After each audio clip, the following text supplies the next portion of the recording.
Hello, Hey guys, sorry for being how a are couple minutes behind you? there. I'm good. How's it going? Good, busy, busy. Me too. Yeah, I've been to the Hallmark Christmas experience in Kansas City for the first weekend, and then 2 weeks later I went to Christmas Con, and I came back home. Then all my friends were like, "Can you please come to Weekend Board for Kansas City?" I'm like, "I'm broke. I need to be home with my family. Me I too. need to bake." And if Jonathan pay my way to Christmas to Kansas City weekend four, I could Then be we'll there. go. But nope, I didn't make it. Yeah, next year we should go. We should go Right. next year. Right, Craig, I really appreciate you being patient and myself being patient trying to make this podcast to happen. Within the schedule, I've been trying to get you in, I think, episode four. And then now everything's all wrapped up. So I'm very excited to have you on to the Cat Chat podcast. Yeah, I appreciate that. I know you've been trying since episode 4, and I'm sorry it's been busy on my end too. And now that the show is over, we have more content to talk about, so that's a silver lining. Definitely, Yep. definitely. Before we go in talk about finding Mr. Christmas season two, I want to take the opportunity to know about you. So tell me a little bit about yourself, your background, and how did you get into acting? Yeah. So I am originally from Long Island, New York. It's where I am right now. I'm at my parents' house for the holidays. I live in Los Angeles these days, but I'm like I said here for Christmas.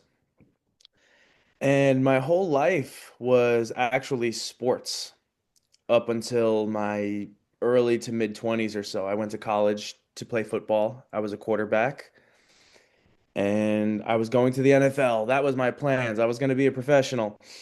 And then I wasn't. And, that's okay. Only the best of the best of the best ultimately make it there. And so I kind of had to shift directions and I didn't really know what to do so much. I'm like, well, I'm into sports and fitness. Maybe I could become a personal trainer. And so I did. I'm still a trainer to this day, but it wasn't totally fulfilling me in the way that I had wanted. So it was my parents who actually convinced me to get some headshots taken and try some acting work, which is different because I feel like parents usually want their kids to take the more, um, the safer road, I guess. And so that was pretty cool. And so about 10 years ago, I got some headshots taken. I started booking some commercials and music videos and short films here in New York. And then I kind of built up the confidence 2 years after that. So 2017, to move to Los Angeles and really pursue acting full time.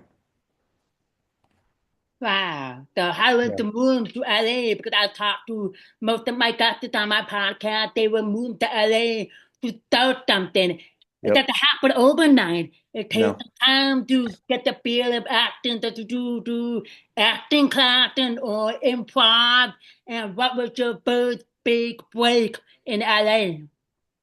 Yeah, you're right. It does take time. I mean, it's been 8 years since I've been out there, and this is my like biggest moment, being on Finding Mr. Christmas and then winning the role in the movie. But everyone knows about that one now, so I'll talk about a couple others that happened earlier on. I got the chance to be on the show How I Met Your Father, which is a spin-off of the very popular series How I Met Your Mother. So the one I was on, I got to work alongside Hilary Duff, who was like a childhood icon for me. So that was really, really cool. I also was a lead in Carrie Underwood's music video. I was like her love interest in the video. I I'll give you one more. I'll give you three good ones. And then I was also a couple years ago in a show called Rescue Hawaii Surf, in Hawaii. So that was really cool. I got to spend time on Oahu. And yeah, what better location to work on than on the beach in Hawaii? Yeah, I really Yeah. enjoyed that show. I was like, wait a minute, this guy is familiar. I was like, oh my God, it's crazy. You watched Rescue Hawaii I Surf? love Raccoon Hawaii. The good show. You watched it. It got canceled though, which I was I upset about. know. Yeah. No, I was like, Really? I mean, everybody in the show was good. I like the storyline and everybody pie-biting. Yeah, it's just really, really good. And my sister lives in Hawaii. She Mm, lives in the island of Kauai. I've okay. been there 3 times for a Christmas vacation slash honeymoon for my sister's wedding and for the birth of my first nephew. And I'm going back there in the spring to see my second nephew who was just Wow. born 2 weeks ago. I'm like, I can't wait. Congratulations. Thank you. I'm That's so amazing. excited. I was just going to ask you if you had ever been, but clearly you know Hawaii very well. Yeah, my goal is to try to do half and half because it's not expensive helicopter or plane ride from Kauai to the main island. Right. Because we were at the main island for overnight because we had a plane difficulty, so we had to spend the night there. And as we were leaving, my daughter, she was like, they're doing a Pearl Harbor tour, Mom, can we do it? Nah, honey, Hawaiian traffic in Oahu main island. A plane leaves in 4 hours, and we're going to the airport now. She's like, Yeah. I'm like, I promise. Next time we go, we'll do a family vacation. Shut the boy about. Nah, 20 about. Shut the boy about. We will do a little bit of time in Kauai, and then hopefully, if time permits, we will go spend the last couple of days on the Big Island, and Hmm. then go home. Right. But I'm a huge Pearl Harbor history buff, so I like to hit all the landmarks and just sit there, absorb the history, and just think about what happened Yeah. and the outcome of it. So same thing for my daughter. So fingers crossed we'll make that happen in the spring. Otherwise, another time. Yeah. That's really cool. I love history and all of that as well. Whenever I'm watching TV, it's either the History Channel or Animal Planet, Discovery, um, it's channels like that to where, like educational stuff. My friends think I'm a little bit of a nerd with that, but I like it. Oh yeah, I watch all kinds of movies. I'm into true crime documentaries and documentaries because you learn so much about it. And I'm like thinking I was like, he didn't do it. She did it. But I'm trying to figure out because the last documentary I watched was Amanda Knox. Yeah. But the whole thing I read her memoir. I've seen three movies based on it and documentary. I was just like sitting there, my friend was like, what do you think? I'm like, she didn't do it.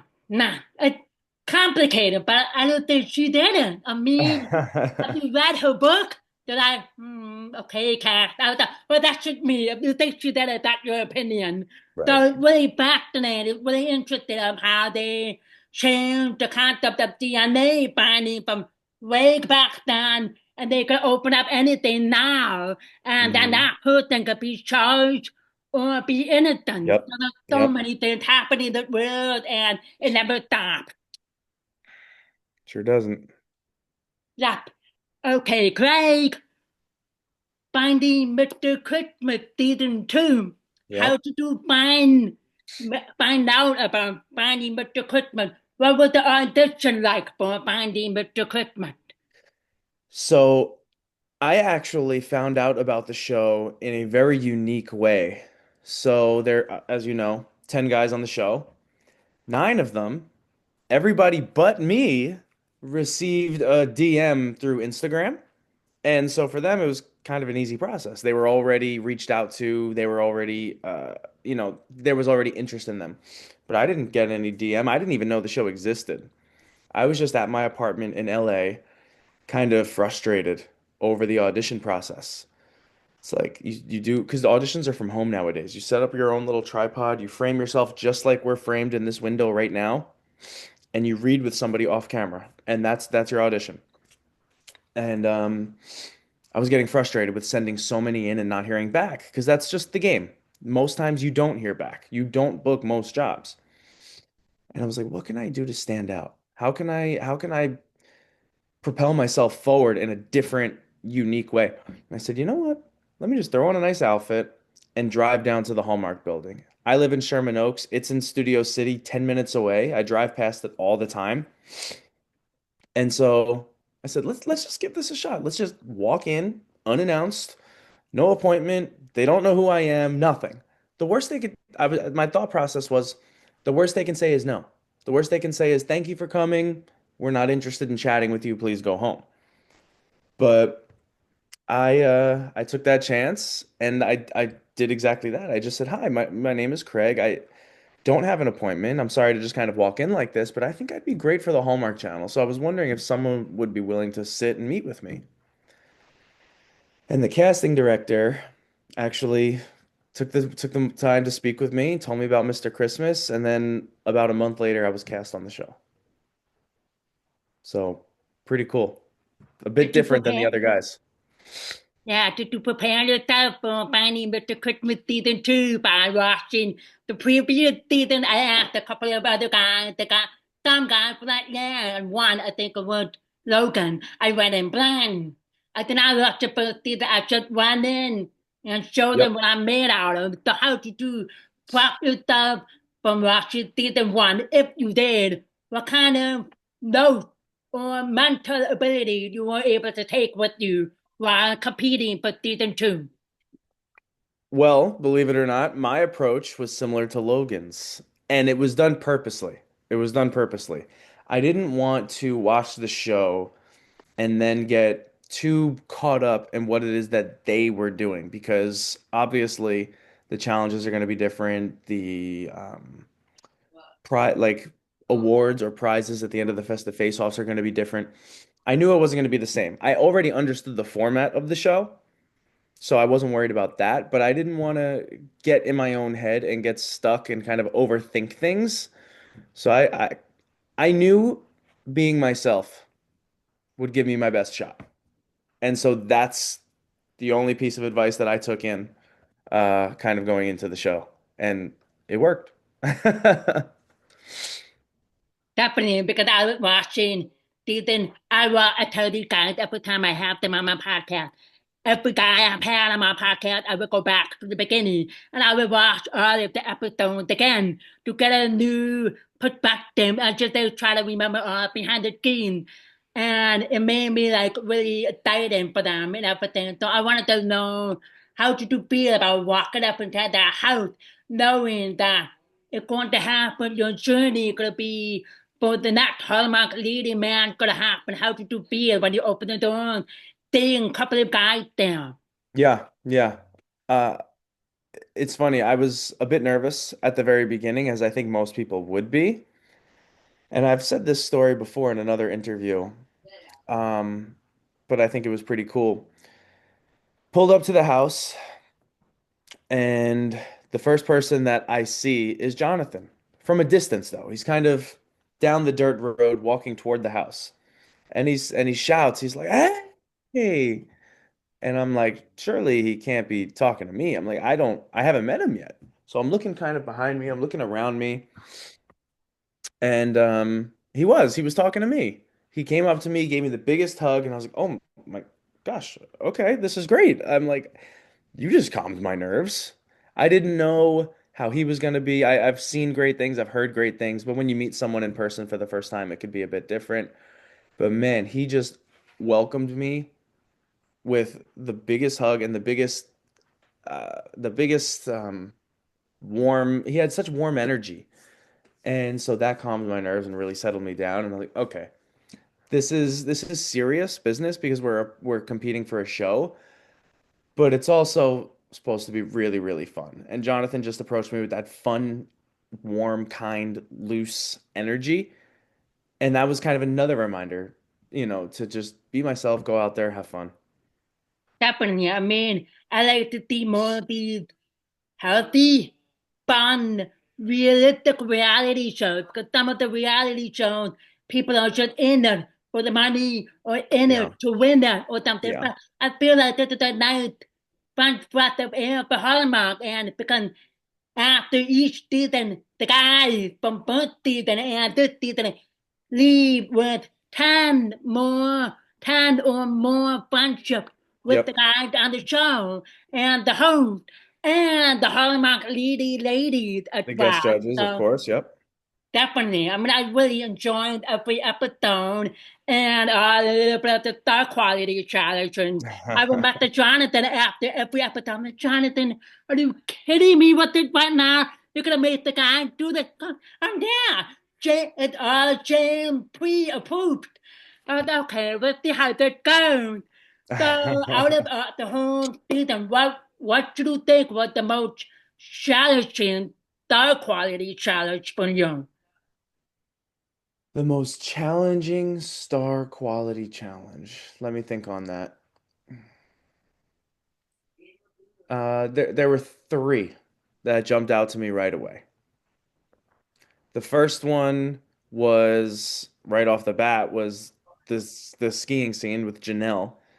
I mean, not many of us had really skied before, and so having to hit your marks and not block cameras and things like that in the middle of a snowstorm was really tough. And when I say it was a snowstorm, it truly was a snowstorm. It didn't look as bad on TV as it was in person, but that snow and that hail was like hitting our faces and it hurt. It like genuinely hurt. So that was tough. Then I'll say the scene with Sharon Lawrence playing our mom in episode 7 was really, really tough as well. Just because it was so deep. It was so deep. You know, we had just lost our dad. Mm.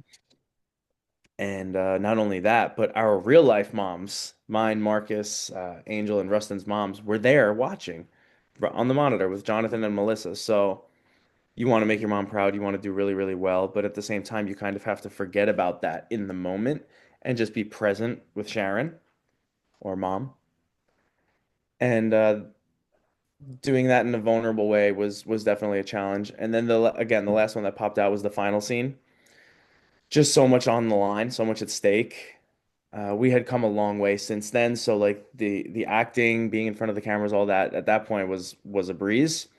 But just knowing that this is really it, this is the championship. That that set the stage for uh an interesting scene as well.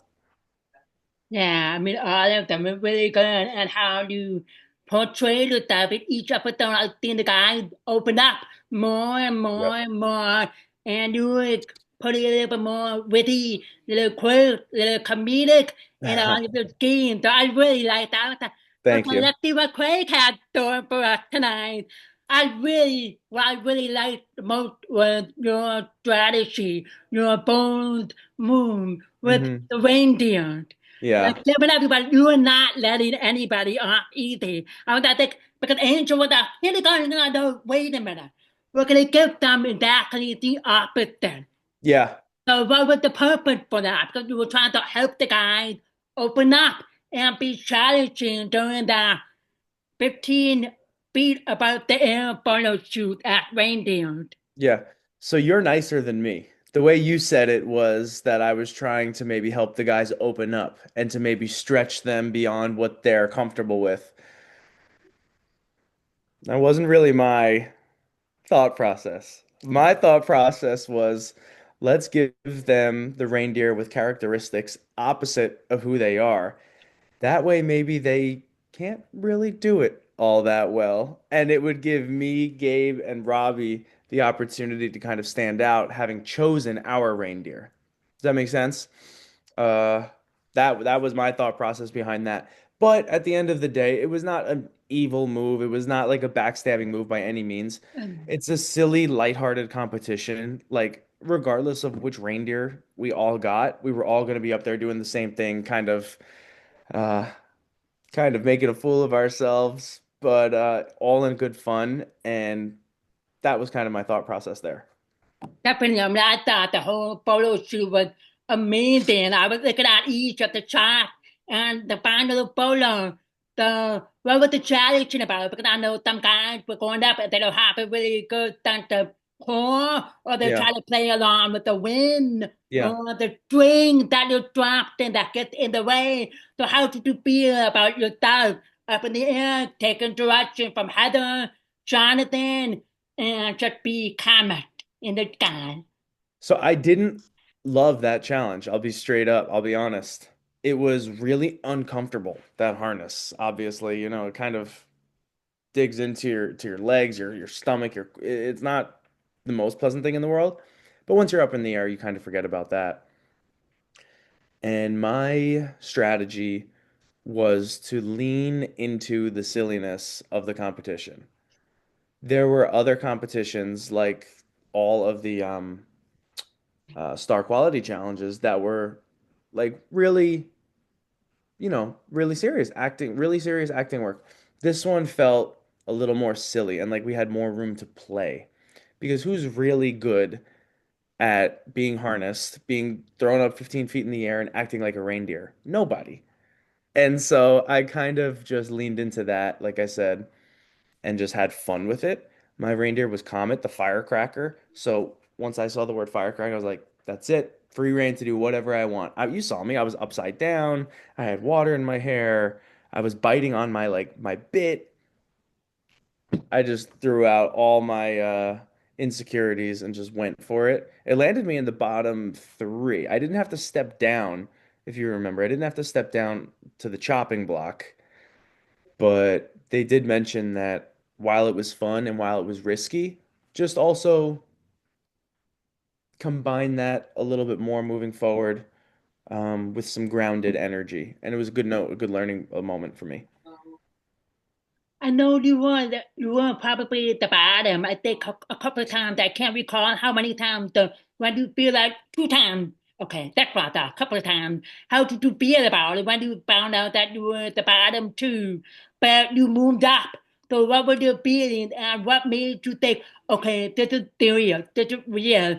I'm just start, picking up my game or adjust my strategy or purpose to make sure the leading man for Hallmark. Yeah.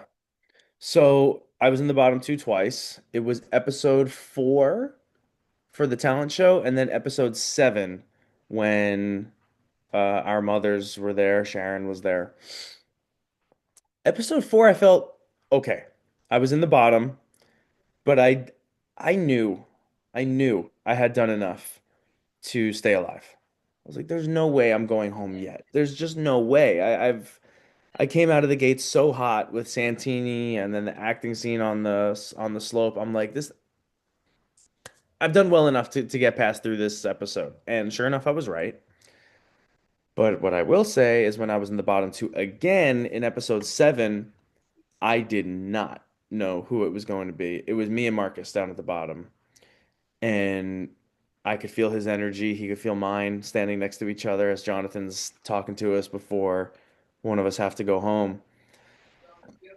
Excuse me. And yeah, I really, my heart was going a mile a minute. Like I thought that could have been the end for me for sure. And then once I made it to the finale, it was just relief. Nice deep breath, weight off my shoulders. I'm like, all right, I have another couple days to go here. And yeah, I was able to kind of turn it around for the finale. What did you learn from the show? What did you learn from being on the show that you take back with you to continue on the path of acting? Yeah. Well, two answers. The obvious answer is that I became more vulnerable throughout the show and that I found another layer, not only to my acting, but also to who I am as a person. And if you remember, Jonathan, Melissa, all the guest judges were kind of hinting at me, starting about episode 5, that I need to kind of lean into that side of me a little bit more. It can't just always be the funny guy. We need to be able to see both sides of the coin. And so I definitely learned that.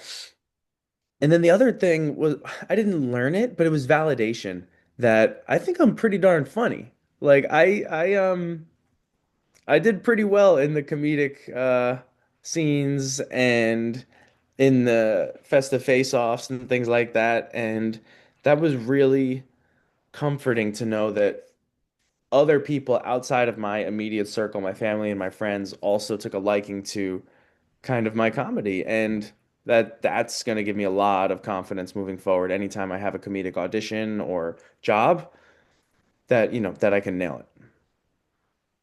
Do you have a favorite episode or do you have a favorite memory from being on the show? The obvious answer is my mom being there. Of course, that goes without say. I think all the guys would probably agree with Yeah. me. But I'll give you another one as well, just because that's kind of the easy answer. I also, okay, here's a moment that wasn't caught on camera. That was one of my favorites. We did a Walmart run as a group, just for stuff throughout the weeks we were going to be there. Snacks, drinks, toiletries, necessities, whatever we needed. And for whatever reason, that Walmart run was like the most iconic and most fun experience. Like you'd think just a bunch of guys going to Walmart would be like whatever. But we took a photo. It's the 10 of us all with like our groceries. We all look kind of tired having just got off the planes and traveled in and stuff like that. But that was like our first opportunity. I think this is why it's probably my favorite moment. It was our first opportunity to really bond as a group. And that was really, really fun. The photo is silly. Like I said, we all look tired, but I think it's all of our favorite photos. Robbie posted it on his social media, and he's saying that the Walmart photo was so iconic. It was funny how going to Walmart like tops the list, but again, bonding with the guys was what it came down to. Yeah, Walmart is a great place to be when you can be just very wired with the band. I had a couple of Yeah, Walmart moments with my yeah. girls. The Hallmarky band or whatever. We forgot something. We need to do the photo. Something they should go to Walmart, buy things, and then do something the next day for the photo and just be done with them. So no, definitely Walmart is definitely the place to be. Yep, yep, yep. All about these guys, do you feel connected or who do you feel most bonding with throughout the whole show? Every guy was amazing. Every guy was super cool, super relaxed, really good energy. And we're all friends. We're all real life friends. I've gotten the opportunity to see Gabe, Davey, Marcus, Angel, and Rustin a bit more than the other guys, because they are all Southern California, like me. Well, Angel moved recently, about a month ago, to Charlotte, North Carolina. But so unfortunately, he's no longer there. But prior to him moving, that group got together a lot. For we got together for Gabe's bachelor party. We just had a couple nights out at like a bar. We played pool one day as a big group. We watched sports. We've hung out a lot, and so that group has been really tight. It's funny because Logan, Jake, who else? Logan, Jake, Drake, and one more, Robbie, are all jealous whenever we hang out and we send them photos. They're like, they get FOMO. But hey, move to LA, we can hang out.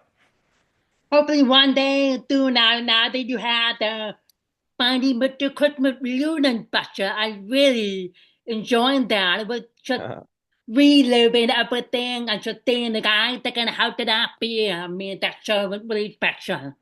Yeah, it was really special. And it was the loosest and most free that we were all able to be because there was nothing on the line at that point. There were no stakes. It was literally just the 10 of us, Jonathan, a couple other guests, of course, including Melissa, just being ourselves and having fun. That was the whole purpose of the show, was just to have fun. Because if we're having fun, it's going to be good TV.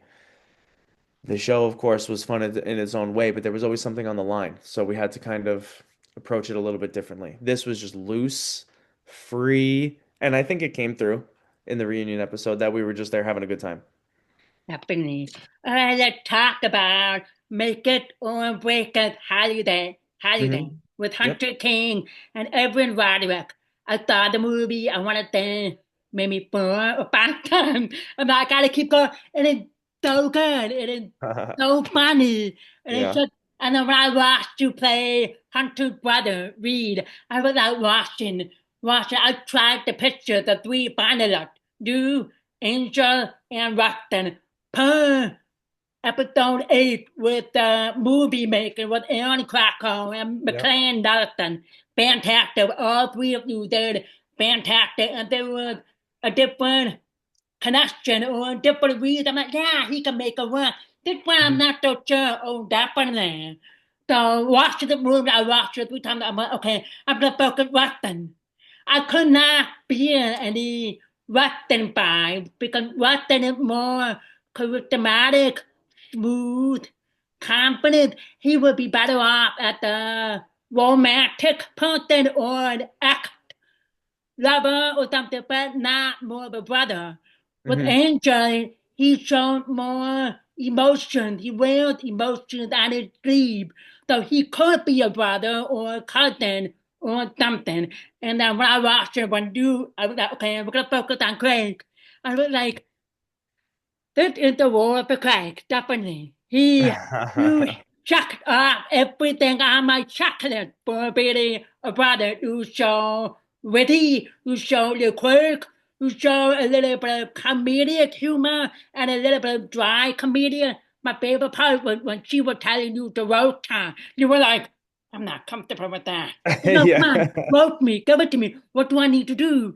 I think he still loves me. I still love him. What do I need to do? You're like, okay, you control him. You don't listen. And she's like, "Stop, stop, stop," and then you're hypocritical. And Stop, then stop, I stop. started going off on her. Okay, I'm gonna go. And Yep. took off. So tell me about your experience about this movie and how much of a leg room you were given to own your quirk, yourself in the character read. Yeah. Yeah, no, you're totally right. Obviously, me, Angel, and Rustin are all very, very different. And whoever won, I'm pretty sure that the role would have been catered more so to them. Like maybe Rustin would have been in a different movie with a different cast. Same thing for Angel. So this one fit me very well. It helps that Hunter and I kind of resemble each other a bit. We took a selfie and I was like, oh, wow, we really do look kind of like convincing siblings. And then we played siblings on the show in the scene where we had like that the barbecue. Me, Davey, and Hunter were technically all siblings, and that I thought was the casting. Wow, Yeah, very. definitely. um, but in the show, or I'm sorry, in the movie, it was it was so comfortable with Hunter. Like I said, having already met her, and I am a brother. I have a sister, and how I was with Hunter is pretty much how I am with my sister in real life. We're super close. We kind of can lean on each other when we need a helping hand, but we also can kind of give each other the business a little bit. The brother and sister banter, of course. And so there was a little bit of that in the movie as well. And I think it came off really well. I mean, it was a fun role to play just because I got to lean into the comedy and I was given a lot of freedom to kind of maybe change a thing here, change a thing there, and just roll with the punches as they came naturally. And Hunter, being a pro, was able to pick that up and continue to go as well. So I was really happy with how it came out. I'm actually going to watch it back later today and yeah, give myself a review because I watched it the other day, but at a viewing party with family and friends. So it was a little loud, kind of hard to take everything in, but today I'm going to rewatch. Definitely. So I really agree with you about the game that you did with Hunter in the show. I was like, that two, those two are just like, it was just magic and you guys just like connecting and you guys go with the flow. So I was really impressed and happy that this was the movie for you. Mhm. Because last year, for the last season, I watched that movie and I was like, good movie. But it was not the role for him. It Mm, was the role for someone else that didn't mm, make the final. Well, he was in the final three, but that didn't win. But that could have been his movie. mm, But he proved himself again in the movie Christmas on Duty at the father. So I was like, okay, I could see a little bit of an improvement. So I'm hoping to see a little bit more of extra with yeah. a more of an appropriate role. But after watching this movie, I was like, yep, that's a Craig movie. Definitely a Craig movie. So is Well, there thank you. any challenge in making that movie or is there any favorite moment you enjoy that movie? Challenges. I mean, there's always challenges on set. I'm technical challenges more so than anything else. The script was fun, the cast was fun, but certain shots aren't, uh, you know, landing the way they're supposed to, or lighting needs to be fixed, or whatever the case. So maybe some standing around and things like that. You have to kind of stay in the headspace, but that's always taking place on set. That's part of the job. And then favorite moments, I really got to get to know the cast outside of Hunter and Evan very, very well because they were the leads, and so they were shooting a lot more than the rest of us. Of course, got to know them very well too, of course. But I'll give them a shout out. It was Brittany who played Kim, Jen who played Maya, Marley who played Tracy, Rourke who played Ed, and then Linda who played Grandma. That's the five. Me makes six. Hunter and Evan. And man, they were so much fun. We were in the green room hanging out for hours and hours on end, like a lot of off time when Hunter and Evan were up there shooting, and just a fun bunch. Linda is such a riot. She's basically her character in real life. You just you never know what to expect with Linda. But the group was so much fun. Martin Wood was the director. Such a good group. Such a fun group. Definitely. I mean, I see a lot of good connection with you at the character in the movie, with the grandma that she Yep. making you come in her room. You're like, I gotta go do something, try to avoid Yeah. that. It's just so many fun moments that I Yeah. really should love to hear how you connect with the characters and Hmm. the actors and behind the camera, off the camera, and when the movie wraps. So it's really nice to feel that you have connections or new friendship that can carry you along the way. 100%. They got together, the four ladies I just mentioned, Brittany, Marley, Jen, and Linda. They all got together in Vancouver, Canada, which is where they live. It's where the movie was filmed, to have a viewing party, and I FaceTimed in during the movie and was chatting with them. So I had a little bit of FOMO not being there, but I'm happy that they got to do that. That's sweet. Wrapping up the podcast, I have a couple of Christmas questions. Okay. What are your favorite Christmas traditions? My favorite Christmas traditions. The first one that jumps out to me, I'll be doing, what's today? Okay, in 2 days on Christmas Eve. It's a Christmas Eve tradition. My whole family goes to my aunt's house. It's probably 15 of us or so. Everyone sits in a circle and they bring a gender neutral gift. And my aunt writes the story of our family, pages and pages. This game takes a long time. And I'll give you an example. She'll say, Karen and Craig's parents met at just the right time 40 years ago. And so, right, 40. So we'll take our gift and we'll pass it to the right 40 times. And then Karen left for college in 2009. And so you have to pass it to the left 9 times. And after they tell the whole story of the family, every person who's there, whatever gift you end up with, passing to the right, passing to the left, passing to the right, is your gift. And it's gift giving and kind of history of our family that she always incorporates new stuff every year. So you get to learn more and more about your people, but at the same time you're giving gifts. So that's pretty cool. That's pretty cool. Yeah. That's the first I've heard of like different Christmas traditions. So thank you for sharing with that. Yeah. Christmas traditions are more like, I don't know, matching pajamas, Right. photo cards, Right. cookies, or staying up until midnight. On Hmm. top of mine is bacon. I bake almost like after Thanksgiving weekend. I bake every single weekend until New Year's Eve, and I start baking. But this year I'm gonna break my tradition because today is my last day of baking because I'm baked out. And my You're husband ba- was like, I'm out you're of baked. but I You're hung baked. up my apron yesterday. What would you want? He was like, can you please make more of the peanut butter blossom cookies? We would have to have extra.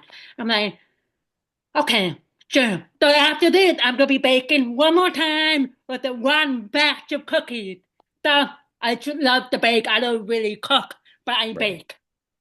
Well, baking is cooking, right? In a way. And then after that, you're done. You're gonna be baked after that. Oh yeah, yeah, I'll be Yeah. baking. I take a picture of my look. Craig, I'm baking my cookies. And then you're gonna be baked, Yeah, tired from having to do it all the time. definitely, definitely. I mean, this morning I woke up after 7, so that was the first time I woke up after 7. Then I was off from work. I was like, oh, 8 o'clock, 8:30. Okay, time to get ready for the day. Yep, That country, do you have a favorite Christmas movie? I do. The Grinch. I love the original animated version from, my gosh, I don't even know when that's from. 50s, 60s would be my guess. But then I love the remake even more because it's a full length feature film that went to theaters, the whole thing. And Jim Carrey's just like it's it's a silly story, The Grinch, obviously, but it is incredibly sophisticated acting. That character is unbelievably hard to play.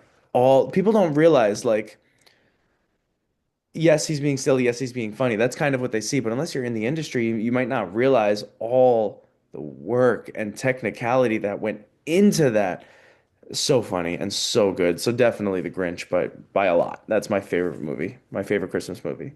Yeah, I like Christmas Story and Good one. Christmas Vacation, but the Yep. Grinch definitely. I mean, when I was little, I would watch the Grinch, but I would not think because I was a kid. You don't think about the media of the movie or the Right. purpose of the movie. So as Yep. I got older, I watched the Grinch and the remake with Jim Carrey. I was like, I understand that movie. So I definitely understand what you Yeah. mean. It's so sophisticated, it's so powerful, it's so meaningful because a Grinch or Mr. Scrooge, Yep. they're not all of that, just so dark, so nasty, so mean, don't want to do nothing with Christmas. And then along the way, they meet people who were struggling or people who didn't care about not having ham or not having gifts, but all they care about family, Yeah. being healthy, being safe, being together, and then toward the end of the movie, the Grinch sees everything, opens Yep. his eyes, thanks to the dog, and then they lose for Yep. opening up so that the beautiful classic movies of Christmas. Yep. And it's cool because I mean those characters were not always evil. They were treated they were treated poorly. And so they became kind of jaded. But at the beginning of The Grinch, obviously, he loves Martha May and tries to make her a gift and he's just getting made fun of and made fun of. Yeah. And the fact that he kind of turned bitter, how can you blame him? But then he redefines the meaning of Christmas. You know the story. I don't need to tell you. I'm just going on and on. But yeah, it's a good one. It's a good one. So, last question. This is the last one, I promise. Okay, let's What's do it. next for you? Do you have any exciting stuff coming up for 2026? Yeah, I mean, the entertainment industry kind of slows down this time of year, so I'm not hearing all that much from my reps right now, which is to be expected. Of course, they're not hearing much from me. We're all doing our holiday, and in January we'll pick it up and get going again. But something that did happen before the offices shut down is I'm on kind of like a soft hold right now for a big Netflix show. And I can't really say what it is yet because they're Hmm, very strict about that through the audition process. But it's a popular show on Netflix, and I'm kind of on a soft hold. And that would be a big one. That would be a big one. So my fingers are crossed. If it happens, great. If it doesn't, I will just keep auditioning, keep chipping away at it, and something will land, especially now having all this Mr. Christmas footage and the buzz about being crowned Mr. Christmas. I'm hopeful for a big 2026. definitely. Well, thank you for coming on to the Cat Chat podcast, Craig. And I hope you really have a great, happy holidays and a Merry Christmas and a Happy New Year. And fingers crossed that opportunity will happen. If not, there will be plenty of more opportunities down the Of road. course. Now that you're finding Mr. Christmas 2025. Yep. Now that we found Mr. Christmas. So thanks so much, Kat. I really appreciate it. And is it pronounced Haley? Yeah. Great to meet you. Thank you for doing this as well. You're both awesome. So, I'm glad, Kat, uh, that we finally got it in the books. I think it's better that it's at the end of the season. We could talk about the whole thing.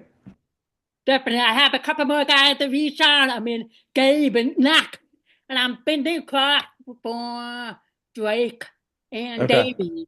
But Okay. hopefully next time I will get Gabe. But they're all amazing guys. I've had Yeah. so much fun with every single one of you guys on the cast chat. Love it. Love it. Thank you for doing this. Have a good day, Craig. All right, Kat. Can't wait to see this when it comes out. Bye. Merry Yeah. Christmas.